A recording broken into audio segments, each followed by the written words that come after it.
Insights, o podcast do Bradesco. O mercado de incorporação, ele depende muito fortemente de duas coisas, né? Crescimento do PIB e juro num patamar abaixo de 2 dígitos. E nesse cenário, né, o mercado acelera. Localização diz muito sobre o imóvel que você está comprando. Então, quanto melhor a localização, mais seguro o investimento, né? Não significa que você vai ganhar dinheiro dele, mas com certeza você minimiza bastante a chance de perder dinheiro. Esse é um dos destaques de hoje, mas tem muito mais. Eu sou Cláudia Samajauskas e este é o Insights, o podcast com ideias que provocam um novo jeito de pensar. O mercado imobiliário tem se adaptado para atender às necessidades dos clientes e inovar em soluções. Novos modelos e diferentes conceitos vêm surgindo para acompanhar as transformações digitais e a busca por áreas comuns sustentáveis. Ao mesmo tempo, esse setor continua sendo fundamental para a economia e um universo cheio de oportunidades para quem quer investir, seja em imóveis ou em fundos imobiliários.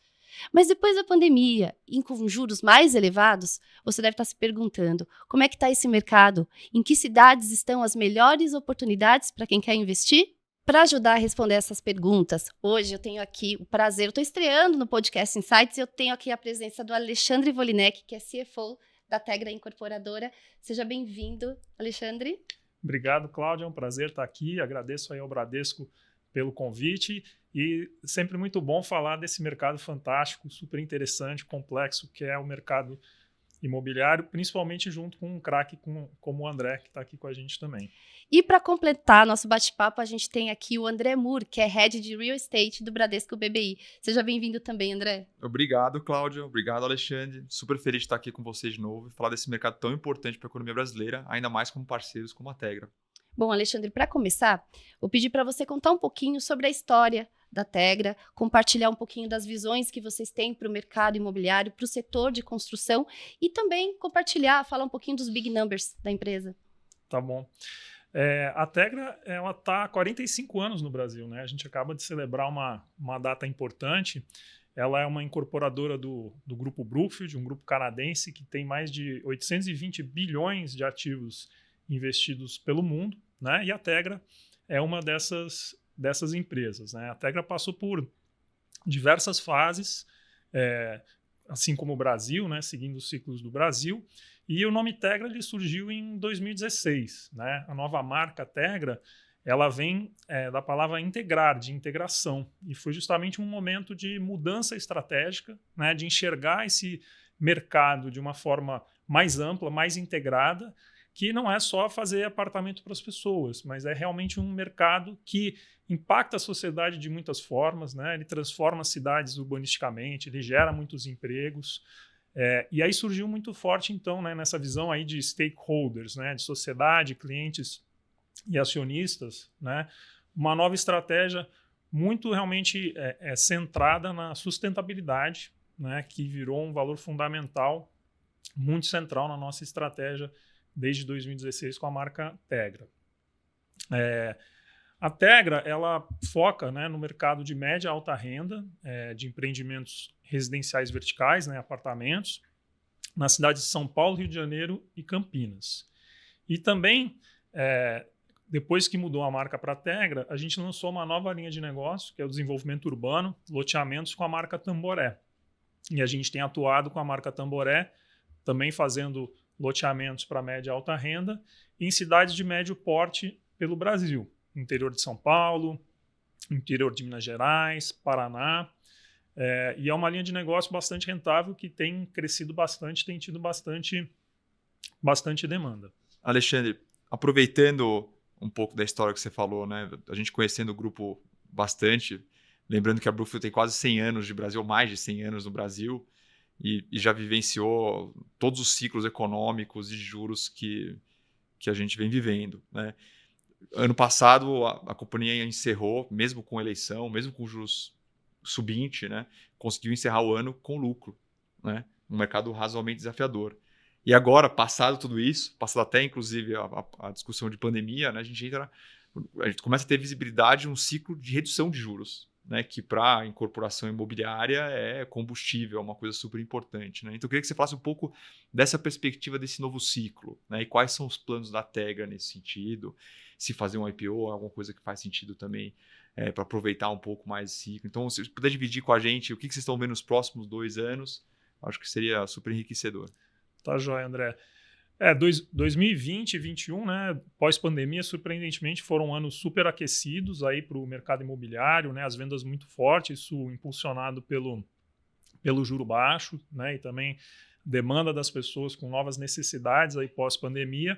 Mas 2022 já foi um ano realmente que o juro mais alto começou a impactar um pouco o mercado, né, mas a demanda, surpreendentemente, ela se mostrou relativamente resiliente, né, principalmente no segmento aí de mais alta renda, né? E a gente está muito satisfeito com os nossos resultados, né? A gente vê que a nossa estratégia, a nossa execução está funcionando, né? Como você falou, ano passado a gente deu 190 milhões de lucro, 30 milhões a mais que o ano anterior, né? 2021, num cenário realmente mais desafiador de vendas, foi um crescimento de 20%, né? A Tegra hoje, né, ela é uma empresa de capital fechado, mas ela é uma das maiores incorporadoras no Brasil, né? Ela se compara aí realmente às empresas de capital aberto. Ano passado a gente lançou 1,5 bilhão em VGV, né, em valor geral de vendas, que é a métrica que o setor usa, né, para medir o potencial financeiro dos empreendimentos, né? A maior parte disso no mercado de São Paulo, né, 1,4 bilhão no mercado de São Paulo. Mas isso que a Tegra lançou, né, representa só 3% do que foi lançado no mercado de São Paulo, né? Então isso mostra o potencial de crescimento que existe para a companhia somente no mercado de São Paulo, fora Rio de Janeiro, que é um outro mercado grande, Campinas, que a gente atua. É um mercado enorme, cheio de oportunidades, né? E você sabe muito bem que a Tegra, né, já iniciou um processo de abertura de capital em 2021, né, no momento que o mercado estava com apetite para isso, porém, ela não conseguiu concluir o processo dentro da janela esperada, a janela se fechou, mas é algo que está sempre na nossa perspectiva, né, de voltar a acessar o mercado de capitais para apoiar, né, e abrir mais portas de crescimento para a gente nesse mercado enorme, né, que está com uma demanda resiliente, e a nossa expectativa, né, principalmente agora para o segundo semestre, é de uma retomada, né? O início desse ano ainda foi muito parecido com o ano passado, juro alto, governo novo, cliente cheio de dúvidas, né? Assim, o mercado de incorporação, ele depende muito fortemente de 2 coisas, né? Crescimento do PIB e juro num patamar abaixo de 2 dígitos. E nesse cenário, né, o mercado acelera. E a gente já teve boas notícias do PIB, né, que já foi revisado para cima as projeções, então o Brasil está crescendo, a economia está pujante, mas o cliente ainda estava inseguro, né, não se mexia. E agora também a gente começa a ter sinalização clara de queda de juros, né, as curvas, né, o mercado antecipa, as curvas de juro futuro cederam bastante, né, e a melhor notícia que no fim é um indicador que sintetiza esses fatores externos na cabeça do cliente, é o índice de confiança do consumidor, né. Então, de maio para junho, o índice de confiança do consumidor mudou, né? Ele cresceu e está no maior patamar desde janeiro de 2018 ou 2019, se não me engano. Ou seja, de um longo período aí, desde antes da pandemia, a gente está no patamar mais alto de confiança do consumidor. E o maior aumento da confiança do consumidor nessa última leitura, de 6 pontos percentuais, foi no segmento acima de R$9 mil de renda, que é justamente onde a gente atua, né, da média para alta renda. Então, isso para a gente foi além, né, do ânimo do mercado, foi um grande ânimo ver isso, de realmente ver que isso está se consolidando, né, e a demanda realmente deve voltar a crescer, o cliente deve voltar a tomar a decisão de investimento dele, né? E como eu falo, é um mercado complexo, né? E às vezes é difícil os clientes entenderem toda a complexidade, né? E olharem. Mas assim, um cliente que compra um imóvel na planta hoje, né? Ele vai pegar um cenário muito melhor para esse investimento do que quem comprou há 2 anos atrás. Por quê? Porque durante a obra, né, o valor do imóvel ele é corrigido pela inflação, pelo INCC. E a gente agora está num momento de inflação sob controle, né? O INCC teve meses esse ano que foi praticamente zero, né? Ele está num acumulado aí abaixo de 5%. E isso é bom para o cliente, né? Ele tem mais previsibilidade do que ele paga durante a obra e o que ele vai ter que financiar. E embora hoje o juro esteja mais alto, né? E o juro do financiamento imobiliário ele ainda, né, ele não segue a risca Selic, ainda temos boas taxas, né? Mas a tendência é que com o tempo isso também vai cair. Então, comprando imóvel na planta hoje, daqui a 2 anos, a tendência é ele pegar juros muito melhor aí para fazer o financiamento. Ah, Alexandre, então quer dizer que não é bom comprar então um imóvel pronto agora e financiar, que aí eu vou ficar com esse juro alto travado o tempo todo? Não, não vai acontecer isso também, né? A gente tem já há algum tempo, né, a portabilidade do financiamento, né, que permite o cliente, né, mesmo que ele comece um financiamento hoje, daqui a pouco a taxa de juros cai, né, ou renegociando com o banco dele, ou fazendo portabilidade para outro banco, ele pode se beneficiar também da queda de juros. Então ele não vai ficar pagando esses juros durante 30 anos. Ele pode, né, se ele quer o imóvel, quer comprar, é um bom momento para comprar, tem ótimas ofertas, né, produtos incríveis aí no mercado, e daqui a pouquinho o juro caiu, você renegocia e ajusta e vai adiante. Pegando o seu gancho, você comentou que São Paulo tem um potencial enorme, e isso é fácil de notar, a gente vindo no trabalho, não sei se vocês percebem isso, a gente vê uma quantidade enorme de empreendimentos, de novos lançamentos. Mas eu queria perguntar para você, como é que você vê essas oportunidades de investimento em outras praças? A Tegra, ela atua no Rio de Janeiro e em Campinas, mas você tem um cenário para passar para a gente de outras localidades? Como é que você enxerga esse potencial também? Olha, a gente conhece mais realmente essas praças onde a gente atua, né? A gente elencou essas praças, né, pelo potencial econômico, pela história que a gente tem nessas praças de marca. E são praças aí sempre pujantes, que têm seus ciclos, mas com o mercado imobiliário aí bastante forte, né?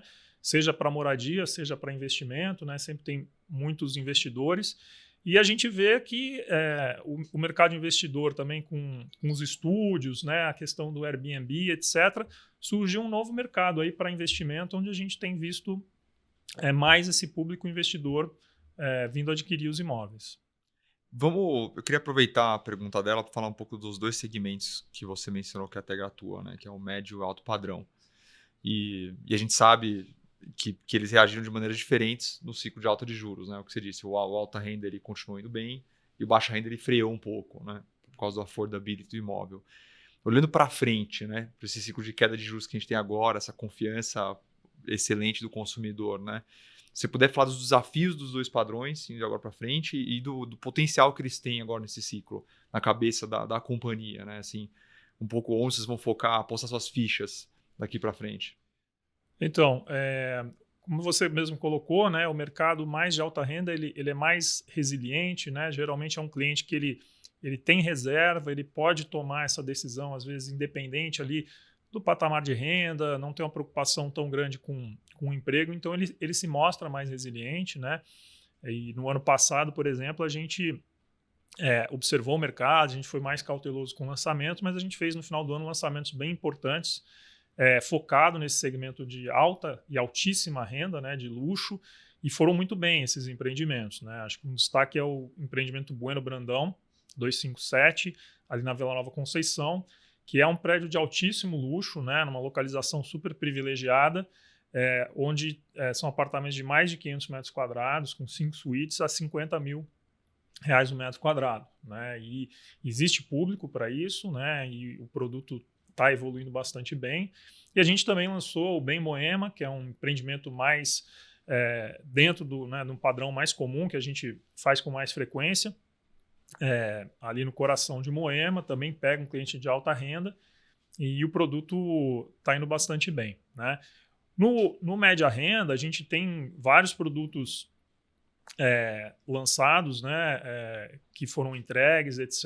E é um cliente que ele compra para morar, né? Ele precisa morar, então ele quer continuar tudo e às vezes fica um pouco desafiador para ele, né? Às vezes a questão para algumas pessoas que a renda não evoluiu, o saldo devedor evoluiu um pouco demais, ou uma pessoa da família perdeu renda, assim por diante, né?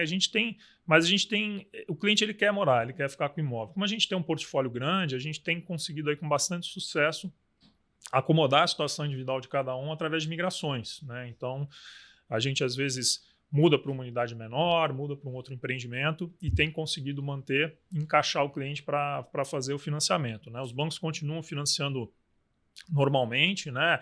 Claro, a taxa de juros um pouco mais alta, ela muda o comprometimento de renda, mas acho que o mercado financeiro também se adaptou bastante, né? Prorrogando o prazo de financiamento, né? Então, ao aumentar o prazo de financiamento, com juros mais altos, isso compensou um pouco e os clientes estão conseguindo encaixar o saldo devedor no financiamento, né?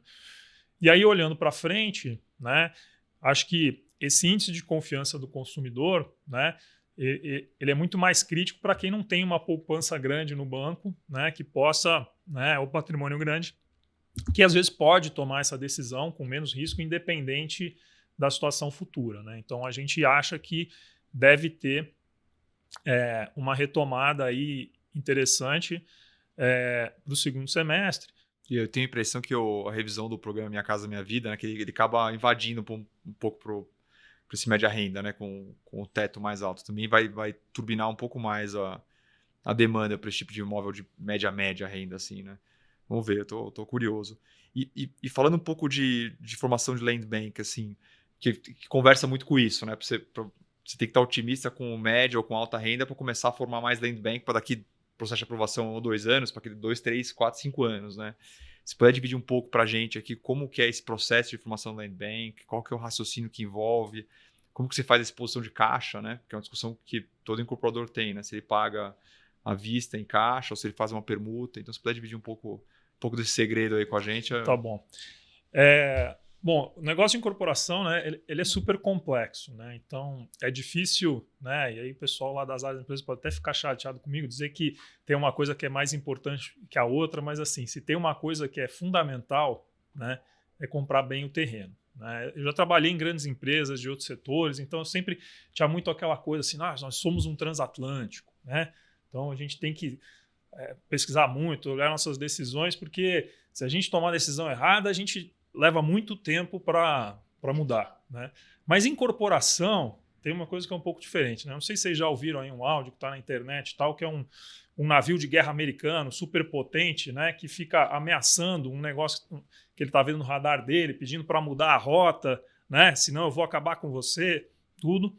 E é uma língua estrangeira, o cara não se comunica tão bem, mas aí naquele inglês macarrônico ele finalmente consegue dizer para o cara, olha, eu gostaria muito, né? Mas eu não sou um navio, eu sou um farol, né? Não tem como eu mudar minha rota, né? E o terreno na incorporação é quase isso, né? Você fixa aquela localização. Então, se você escolhe o terreno, você não tem mais mudança de rota, né? Então é mais difícil ainda do que um transatlântico, uma grande incorporação. Então, né, a compra do terreno talvez é aquela decisão que tem que ser mais bem pensada, mais analisada, porque não dá para você depois pegar o terreno e falar assim, esse terreno não está mais bom aqui, levar para lá, né? Ele é imóvel, né? É a característica do setor, né? Então, assim, a gente precisa realmente estrutura, pessoas com conhecimento, muita análise, muito dado. Então, a gente tem uma área de inteligência de mercado, né, que apoia muito a área de terrenos, que também faz um trabalho de prospecção grande, né? E os terrenos eles podem vir de 2 formas, né? Alguém que tem um terreno grande e vende esse terreno grande, que é o mais fácil, né? Mas principalmente aqui em São Paulo, né, o que a gente fala é o trabalho de montar casinhas, né? De comprar casinhas, de ir negociando proprietário a proprietário, né?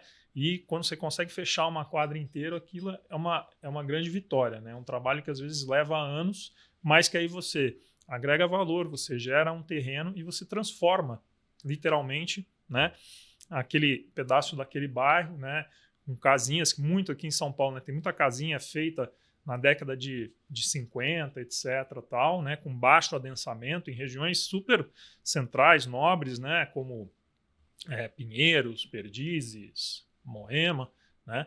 E aí você consegue montar o terreno. Então, tem esse trabalho, né, de buscar os donos de terreno, de montar o terreno, né? E a gente... como é que o pessoal começa a trabalhar isso, né? A nossa área de inteligência de mercado, ela estuda as micro-regiões, né, da cidade, com uma série de dados, olhando tanto do ponto de vista de demanda quanto de oferta, né? Então, tem bairros que podem ser muito bons de demanda, mas a gente sabe, né? A gente sabe todos os terrenos que tem comprado, todos os empreendimentos que tem para lançar, mas fala assim, não, aqui já tem muita coisa que vai sair, né? Talvez não vá comportar, mas em outro lugar, às vezes está um fim de ciclo, deu uma desaquecida, e a gente acha agora vai ser uma oportunidade, então isso direciona o trabalho do time de terrenos, eles estão sempre prospectando, né? A gente tem uma máxima lá na empresa, né? O Bira, que é o nosso presidente, ele fala assim, eu não quero saber se o terreno é bom ou ruim, se tiver um terreno sendo vendido em São Paulo, tem que passar nessa mesa para a gente avaliar, né? E decidir. Então, a gente faz muitos comitês de terreno, olha, faz análise financeira, faz retorno. E aí, indo no método de pagamento aí que o André conversou comigo, né? Perguntou.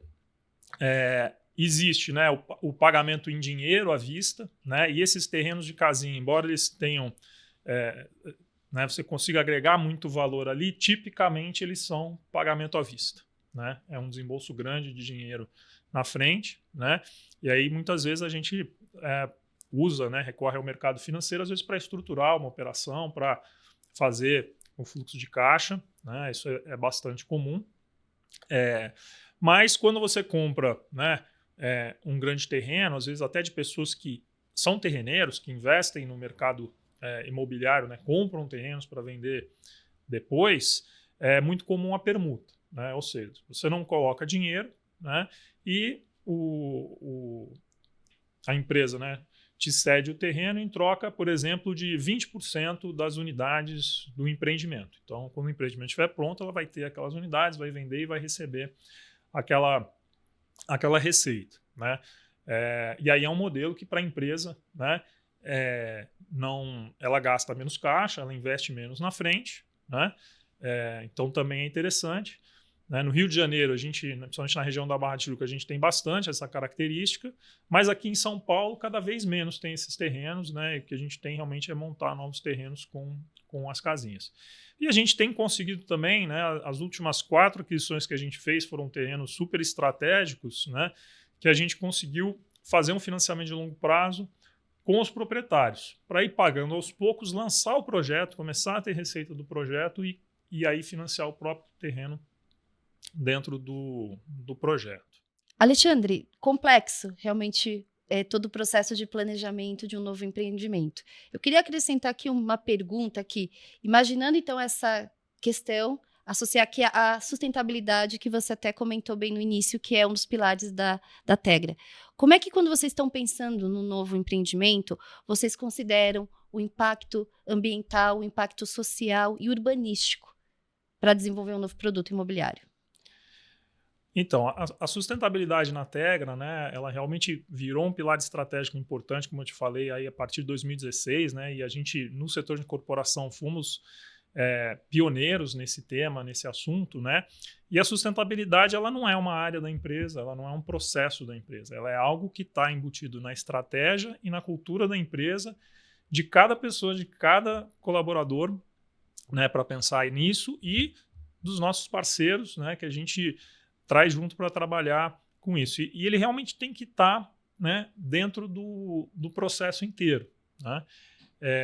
Então, a gente começou, né, a entender melhor os impactos, por exemplo, ambientais dos nossos projetos e a medir o consumo de água, medir o consumo de energia, fazer o inventário de gás estufa. E quando, né, o Peter Drucker falava, né, não dá para gerenciar o que você não pode medir, né?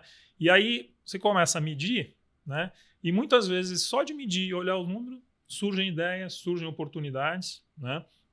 E é muito interessante como a sustentabilidade alimentou a inovação da empresa, né? A partir do momento que você começa a olhar algo que você sempre fez da mesma forma e pensar, poxa, como eu posso gastar menos água? Como eu posso gastar menos energia? Como eu posso gerar menos resíduo? Como eu posso reciclar? Surgem ideias incríveis, né? Então, por exemplo, a gente tem o que a gente chama de tapume ecológico, né? Então, ele é um tapume feito de material reciclável que a gente não joga fora. Ele monta que nem um Lego, a gente não joga fora no final da obra, né? E ele custa mais caro que um tapume convencional descartável, mas em 2 obras ele se paga e a gente já tem tapumes utilizando na 3ª obra, né? Então, isso foi uma inovação, foi uma invenção da Tegra, para dar um exemplo, né? A gente tem trabalhado muito agora com os nossos parceiros, né? Existe um tema técnico aí de emissão de gases, que é o escopo 1, 2 e 3, né? Onde o escopo 1 são as suas emissões diretas, né? E o escopo 2 e 3 são as emissões da cadeia, e a gente está trabalhando, a gente quer neutralizar a emissão de gases da cadeia também, né? Então, a gente tem trabalhado em parceria com os fornecedores, né? Então, ano passado, a ArcelorMittal lançou um aço chamado X-Carb, que ele, no processo de produção dele, né, ele emite menos gás carbônico, né, e foi um desenvolvimento conjunto, né. E a gente também tem parceria com a Votorantim, que lançou um concreto chamado Spectra, que também emite menos energia. E aí, aquilo que você estava falando do planejamento, né? Se hoje você pega uma obra que está pronta, projetada, e você quer aplicar esses materiais, economicamente, talvez vai ser oneroso para você.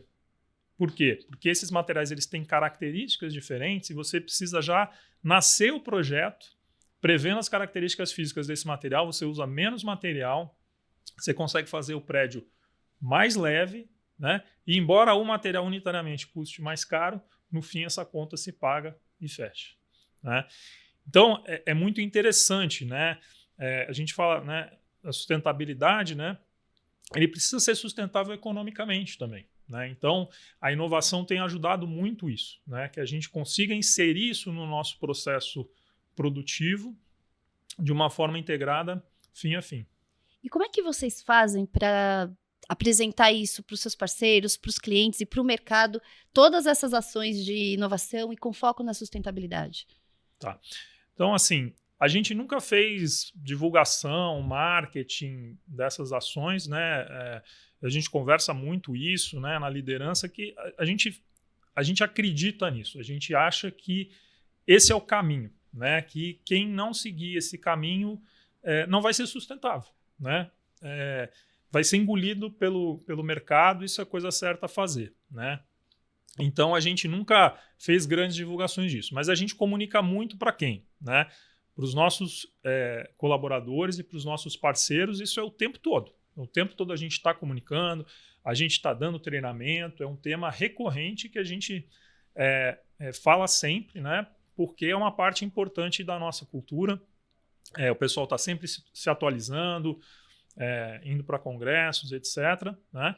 Porém, né, a divulgação para o mercado ela acaba vindo, né, de uma certa forma, porque a Tegra passou a ser reconhecida. A gente já ganhou vários prêmios, né? Então, ano passado, a gente ganhou um reconhecimento da Exame, né, por ESG, e um prêmio Master Imobiliário, que é o maior prêmio do setor. A gente também ganhou ele na questão ESG, né? A Tegra já tem muitos prêmios Master Imobiliário de arquitetura, de empreendimentos icônicos, tudo, que é algo, né, que, claro, a gente almeja, mas agora a gente tem também um prêmio de ESG e ganhamos também, ano passado, um prêmio de segurança do trabalho, que é algo, né, que está inserido, né, muito, para a gente é muito caro essa questão da segurança do trabalho, né? Mas aí faltou, né, um público que é importantíssimo para a gente, né, porque acho que tem muitos de vocês nos ouvindo nesse podcast, que é o público aí de investidores, né? Onde a gente busca realmente as melhores práticas de governança, né, em todos os aspectos da empresa, e na comunicação ESG a gente também está sempre se atualizando. Então, desde 2020, né, a gente publica um relatório de sustentabilidade auditado pela Ernst & Young, que é a nossa auditoria independente, isso alinhado aos padrões GRI e SASB. Quem é especialista no assunto sabe o que isso significa, eu não sei que, enfim, são entidades aí que, né, as melhores entidades reconhecidas, né, e a gente vem seguindo esse padrão, e esse ano a gente deu um passo importante, né, que é um novo modelo de relatório, que se chama relato integrado. Então, hoje em dia é considerado o melhor padrão para você fazer esse reporte de ESG, né? Então, a gente comunicou, né, o nosso relatório ESG nesse modelo de relato integrado, onde a gente incluiu também um trabalho que a gente fez no ano passado, né? A Tegra agora é signatória do Pacto Global, e a gente trouxe, então, né, essa questão das ODS, né, das Metas de Desenvolvimento Sustentável da ONU, para o nosso planejamento estratégico, para casar, e a gente criou a estratégia Cidades Regenerativas 2030, né, onde, né, o impacto social positivo, né, para a sociedade está no centro dessa estratégia, né, seja via geração de empregos, seja via transformação urbana, moradia, né, e trabalhando em 3 pilares importantes, né, para que a gente faça isso de uma forma sustentável. Então, um compromisso nosso de chegar a net zero, né, compensar 100% das nossas emissões até 2030, promover negócios transparentes, né, que aí pega uma questão aí realmente muito ampla na parte social e de governança, de inclusão, diversidade, né, entre uma série de ações nisso, e a economia circular, né, que aí a gente está falando de reciclagem, de reutilização, né, de melhor uso dos materiais da natureza, né? E é uma metodologia interessante, né, porque ela parte dos inputs, né, das entradas que você tira do ambiente da sociedade e os outputs que você gera em termos de capital humano, capital natural e capital financeiro, né?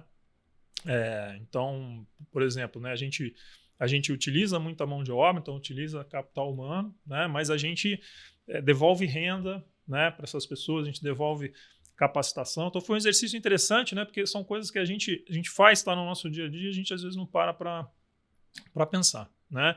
Então isso é tudo publicado aí via relatório integrado, né?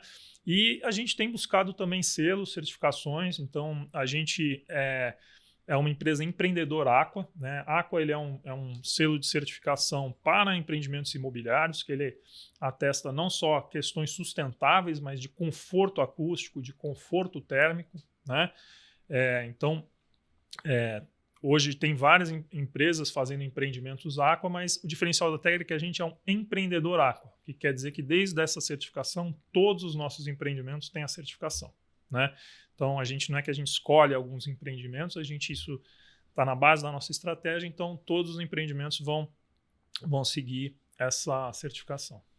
E aproveitando que você está falando de uma mudança de paradigma do setor, né? E tem muita gente falado sobre a mudança tecnológica que a gente está vendo agora, né? Uma transformação tecnológica e muita gente comparando com a transformação tecnológica do surgimento da internet, né? Que é inteligência artificial, eletrificação das coisas, né? Você digitalizar o mundo que a gente vive, né? Como que isso aqui tem impactado, vai impactar o jeito que vocês incorporam, né?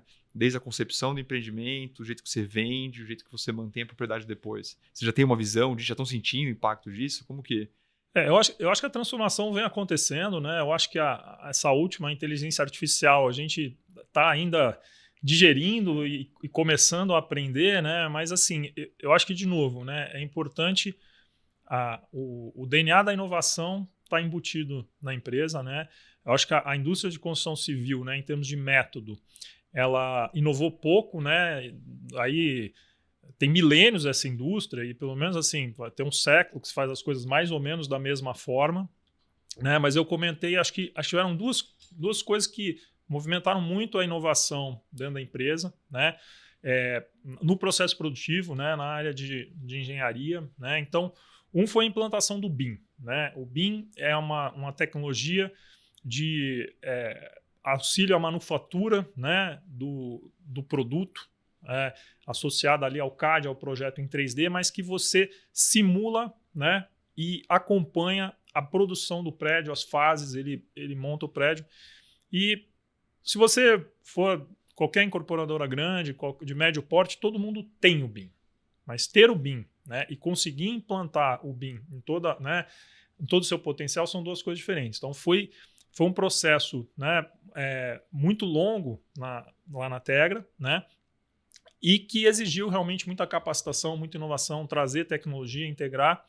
E Da turma que fez esse BIM, nasceu uma área de inovação dentro da área de construção, com esse aprendizado, com parcerias com universidades. A gente tem ciclos anuais de inovação, de projetos para propor, né? Por exemplo, o Ecotapume, que eu falei para vocês, surgiu desse ciclo, né? Uma proposta de um grupo de funcionários que trouxe isso, montou o projeto, apresentou e a empresa falou, vamos fazer. Né? E patrocinou e fizemos para todos os empreendimentos. E surgem outras ideias, pequenas ou grandes. Né? Então, eu não sei se vocês já tiveram a oportunidade de visitar a obra, tal. Acho que o André está no setor, já subiu. Né? Então, você sabe que você chega ali no patamar e eles te mostram um projeto em papel do andar, né? Onde o pessoal acompanha ali e tal. E tem um grande problema, né? O papel rasga, o papel fica desatualizado, mudou o projeto, alguém não colou lá e tal. Então, o que a gente trouxe? Né? Via ecossistema de inovação, identificamos uma empresa, um parceiro que tinha um aplicativo, que a gente coloca um QR Code e ele acessa o projeto CAD em 3D no celular. Então, não temos mais o projeto em papel. Né? Então, isso trouxe ganho de produtividade, economiza papel, diminuiu erros e traz muito mais funcionalidade para o funcionário que está lá na obra. Ele consegue visualizar, ele consegue ver em 3D e tirar todas as dúvidas do projeto. Né? E uma das últimas inovações, né, que está chegando agora, né, até para os nossos clientes é a realidade aumentada. Né? Então, a gente foi agora na entrega de um projeto aqui no Campo Belo e a gente tem a realidade aumentada para, com o celular, você aponta para a parede e você vê a tubulação elétrica e a tubulação hidráulica sobreposta na parede. Então você sabe aonde passam os canos. Isso antes era entregue num manualzinho, no papel para o cliente, e agora é em realidade aumentada. Isso começou a ser utilizado primeiro pela área de construção, né, para colocar o projeto no local correto, né, para que visse se a execução estava correta, e agora a gente está entregando isso para o cliente como um manual virtual ali, para quando ele precisar fazer um furo, uma fixação, ele vai apontar o celular e falar assim, o cano passa aqui, eu não posso furar. Nunca mais vai errar um cano. Assim a gente espera. Mas se errar, a assistência técnica nossa está ali para apoiar o cliente também. Bom, eu tenho agora uma pergunta aqui de milhões, tanto para o André quanto para o Alexandre, né? Para quem quer investir, onde estão as melhores oportunidades de investimento no setor imobiliário? É investir, é alugar, é investir? Queria que vocês comentassem um pouquinho sobre isso. Vou jogar para o especialista primeiro aí. Olha, eu acho que como todo investimento, né, a receita cada investidor ele tem que saber o seu perfil, né? Ele tem que conhecer o seu perfil. Eu acho que tem oportunidade de investimento para todos os perfis. Então, tem gente que quer comprar para morar, tem gente que quer comprar para vender, buscar uma apreciação, tem gente que quer uma renda de aluguel, às vezes ele quer alugar no Airbnb e usar um pouco o apartamento. Então, isso é uma coisa que a gente tem visto cada vez mais, né? A pessoa compra um imóvel porque ela vem muito a São Paulo, no tempo que ela não está usando, ela aluga e assim por diante, né? E eu acho que assim, o fundamental, né, como também todo investimento, você quer investir, você tem que procurar um produto de qualidade, um parceiro de qualidade, né? E assim, a Tegra tem um portfólio grande, a gente entregou 18 empreendimentos que estão prontos para morar no ano passado, excelentes empreendimentos. Então, convido vocês a conhecerem os nossos empreendimentos, visitarem nosso site, visitarem a nossa área de vendas, e com certeza a gente vai ter especialistas aí para entender a sua necessidade, o seu desejo e aconselhar você de uma forma consultiva. Não tem uma resposta única para isso. É verdade. Eu acho que assim, a gente pode dar algumas dicas, né? E o Alexandre já mencionou uma no começo do podcast aqui, que é location, né? Na verdade, é como não perder dinheiro, né? Localização diz muito sobre o imóvel que você está comprando. Então, quanto melhor a localização, mais seguro o investimento, né? Não significa que você vai ganhar dinheiro dele, mas com certeza você minimiza bastante a chance de perder dinheiro. O segundo é entender onde você está no ciclo também e onde o bairro está, né? A gente agora, como eu mencionei algumas vezes, vai entrar num ciclo onde o juros cai, né? Teoricamente, a demanda por imóvel aumenta, né? Então, a liquidez de imóveis vai aumentar e tudo mais. Então, quando o ciclo, geralmente, de juros cai, é um bom momento de comprar e vender os imóveis, né? Comprar para investir e vender rapidamente ou para vender o imóvel que você tem lá no seu portfólio, né? Então, sempre ficar atento a isso. De novo, vamos entrar num ciclo aí que parece ser de 12, 18 meses de juros que cai. Deveria ser bom.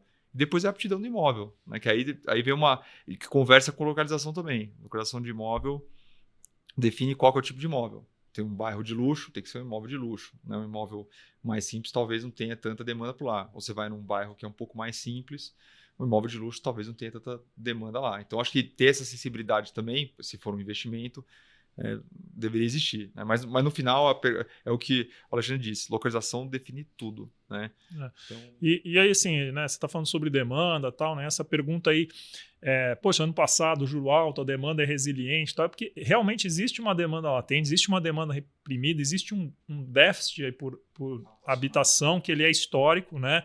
E no ciclo ali de 2014 a 2018, né? Foi uma crise para o país, mas foi uma crise muito severa para o setor e se produziu muito pouco imóvel. Então, você ficou ali 4 anos colocando pouco imóvel. Então, isso agravou, né? 2019 começou a acelerar, né? Lançando bastante. Veio 2020, a pandemia segurou o lançamento. Aí 2021 lançou bastante. Então, assim, a gente ainda está num processo de catch-up dessa demanda, né? Então, por isso que a demanda ela fica resiliente, mas a tendência é, né, que com a queda do juro, a melhora do cenário econômico, ela cresça de forma exponencial, né? E é muito interessante também, né? A pandemia, né, com todos os traumas que ela trouxe para a gente, tudo, ela ressignificou muita coisa na vida das pessoas, né? Em muitos aspectos. E a moradia foi uma dessas, de forma fundamental. Então, as pessoas passaram mais tempo em casa, viram que existe a possibilidade delas terem necessidade de ficar mais tempo em casa, né?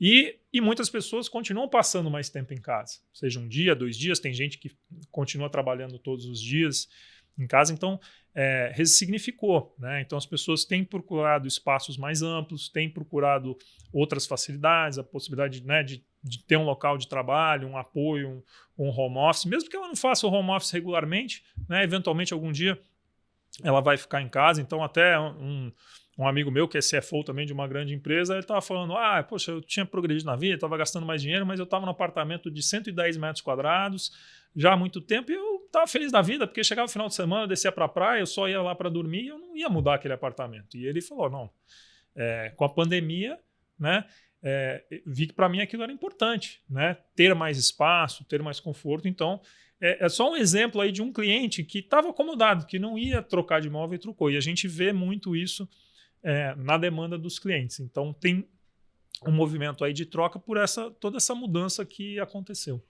Bom, a gente está chegando ao fim do Insights de hoje e a gente tem como tradição aqui pedir para os nossos convidados trazerem uma dica cultural. Pode ser um filme, pode ser um livro, enfim, o que vocês têm aqui para compartilhar com a gente. Vou começar aqui com o Alexandre. Alexandre, o que você tem para dividir com a gente? Eu vou puxar a sardinha para a prata da casa, né? Eu convido todos vocês a conhecerem a Casa Tegra. A Casa Tegra, ela é uma de inúmeras gentilezas urbanas que a gente faz. A gente sabe que a incorporação, a construção, ela incomoda a cidade, né? Ela traz benefícios, né, a longo prazo, mas ela incomoda. Então, a gente busca retribuir isso através de adoção de praças e várias ações de gentileza urbana. E uma das nossas gentilezas para a cidade de São Paulo é a Casa Tegra. É um hub cultural, um espaço público que está de casa nova aqui no Itaim, na rua Joaquim Floriano 188. É num empreendimento nosso muito bonito, o DSG. Então, na Casa Tegra, a gente sempre tem várias exposições, vários eventos. E agora, no mês de julho, para quem estiver em São Paulo e puder ir lá presencialmente, a gente está com uma exposição muito bacana de fotografias de um artista baiano chamado Quiolo. Maravilha. André? Vou indicar um livro que eu li recentemente, que eu gostei bastante, que é a biografia do Sam Walton, que é o fundador do Walmart, chama Made in America. Acho que além de ser super divertido, é uma história muito inspiradora, que mostra o primeiro amor dele pelo business dele e também o amor dele a real estate, que é muito interessante, né? O varejista ele gosta muito de localização e de real estate, então eu recomendo muito. Muito divertido, fácil de ler e uma história bem inspiradora. Bom, quero agradecer a participação do Alexandre Volinek, o CFO da Tegra Incorporadora. Obrigada pela participação, Eu Alexandre. que agradeço, muito obrigado. Também quero agradecer o André Moura aqui pela participação. Eu que agradeço, muito obrigado. Me senti lisonjeada na minha estreia aqui no podcast Insights. O Insights está nas principais plataformas de áudio e no Instagram, no perfil podcast.insights. Siga a gente, fique por dentro das gravações e dos bastidores, tem muito conteúdo bacana lá. Tchau!